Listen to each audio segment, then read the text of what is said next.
le phénomène de l'aube, l'effet Somoji se détecte le matin. Aussi appelé hyperglycémie rebond, c'est une anomalie hormonale qui intervient durant la nuit. Quand tu dors, tu brûles de l'énergie. C'est même à cet unique instant que tu peux te permettre de perdre du poids. Ton organisme n'étant pas soumis au stress, au cortisol et à un environnement anxiogène, il se permet donc de déstocker et de réparer ses tissus. Si tu n'es pas soumis à la résistance à l'insuline, durant la nuit, une fois que tu as vidé tes ressources de glycogène, tu bascules sur tes lipides.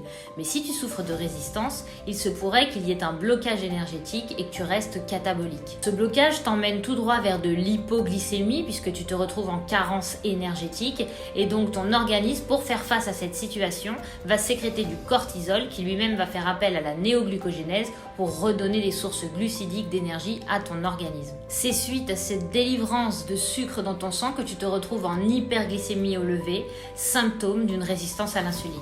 Il se pourrait même que tu te sois éveillé au moment de cette délivrance de cortisol. Tout stress nocturne impacte inévitablement la qualité de ton sommeil et donc entrave la réparation de ton métabolisme. Il est compliqué de faire la différence entre l'effet de l'aube et l'effet de Somoji. L'un est là pour réveiller l'organisme, l'autre fait suite à une anomalie hormonale. Que tu souffres de l'un ou de l'autre, je vais t'inviter à travailler sur cette résistance à l'insuline en espaçant tes repas, en dînant le plus tôt possible et en te chargeant en acides gras pour indiquer à ton métabolisme le bon substrat à utiliser.